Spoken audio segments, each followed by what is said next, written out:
নমস্কার। আজকে আমি ও সবুজ যাচ্ছি দুইজন এক্সপোর্টের দোকানে কিছু জামা কাপড় দেখতে। এই দোকানটা নতুন হয়েছে, তাই ভাবলাম যাই যে দেখে আসি কেমন।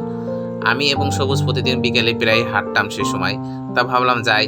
যেতে যেতে দেখি ছোট ছেলেবেলে সাইকেল চালাচ্ছে। সবুজ বলছে, দাদা কিছু ছবি তুলবো এবং ভিডিও করবেন। আমি ভিডিও করলাম।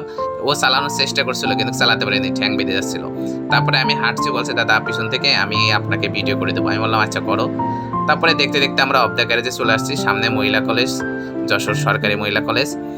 এখান থেকে হালকা একটু সামনে যে দোকানটায় পৌঁছালাম। পৌঁছে জিনিসগুলো দেখছি, খুবই ভালো লাগছে। মানে দামেও সস্তা, আবার মানেও ভালো। যাই হোক, আমি দুটো জামা কিনেছিলাম ও দুটো গেঞ্জি। তারপরে আমরা আস্তে আস্তে বলছি যে চলো আমরা তাহলে কিছু কিনে নিয়ে যে রুমের ভিতরে খাবানে।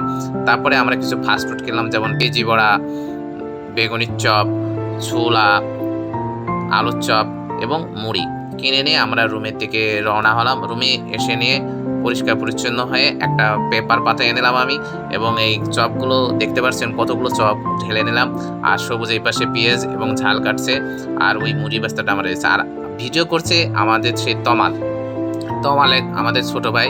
ওকেও ডাক দিলাম যে তমাল এসে আমরা খাওয়া দাওয়া করি, নাস্তা করি সন্ধ্যার সময়। আসলে ম্যাচ জীবনে এগুলো একটা স্মৃতি, এবং সবাই মিলে একসাথে খাতেও কিন্তু ভালো লাগে। সবুজ এই যে কাটছে, আর আমি এই যে মিশানোর জন্য এখন আমি প্রস্তুত হচ্ছি।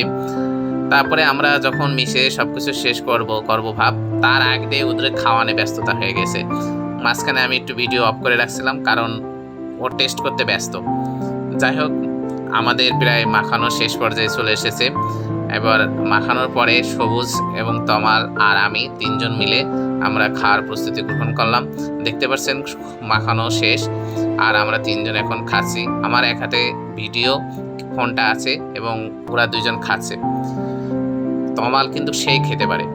আমি আর সবুজ যা খেয়েছি তার অর্ধেকের বেশি তমাল খেয়ে ফেলেছে, এবং খুব টান দিতে পারে। খাওয়া ভালো, খাওয়া একটা ঈশ্বরের আশীর্বাদ, সবাই কিন্তু খেতে পারে না। তারপরে যে আমি একটু নিজেকে দেখালাম, সব শেষ।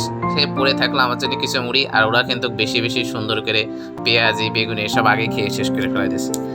আসলে একসাথে কাটানো মুহূর্তগুলো কখনোই আর ফিরে আসে না, শুধু থেকে যায় অদৃশ্য এক ভালোবাসার টান।